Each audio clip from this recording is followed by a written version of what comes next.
I think that a lot of people don't understand that it's all of the challenges and struggles that's going to make them, it's either going to make or break them. I don't read studies very often, but I was sent a study about stress from somebody. It's probably the best study I ever read. And it's talked about the placebo effect of stress. And it said that they took some of the most stressed people in the world, CEOs, etc. And the ones who believed that stress was really bad for them were dying earlier because of the cortisol inside of their blood. And they said stress would be bad for them, they were having heart attacks. But the ones who believed that stress was good for them and it made them perform, I perform under pressure, stress is good for me, they were living longer. So the same drug inside of their blood, how they framed it inside of their mind had different effects on their body.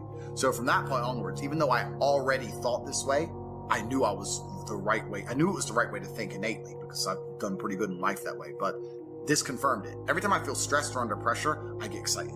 I hate to not be stressed. I wake up and I'm like, everything's fucked. Good. Yes.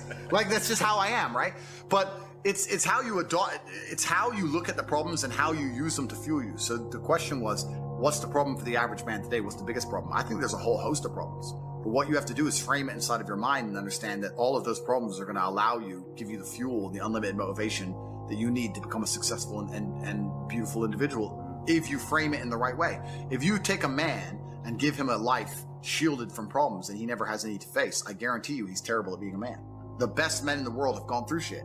That's why women love scars, because it didn't kill you. That's the whole point of it, right? So the best thing you can do as a man is look and go, okay, this is hard, this is hard, this is hard, this is hard. I feel negative because these are all so difficult. I'm struggling with X, Y, Z. Let me internalize all of that and turn it into a superpower. Let me become genuinely uncomfortable with my situation in life and go and fix things. Because like I said, the universe is absolutely and utterly very giving. And if you truly hated being in the position you were in, you wouldn't be there very long. So I think that the number one problem with the world today and the biggest problem that men face isn't the problems themselves. It's just the way that they've been taught to mentally frame issues. People think when bad things happen to them that somehow they're a victim to the universe and bad things only happen to me and this is so terrible. They don't understand that bad things happen to everybody, and the most successful person you know had all those, probably maybe even worse, at least the same bad things happened to them. They just framed it differently and used it. That's the difference. So I don't pray for an easy life.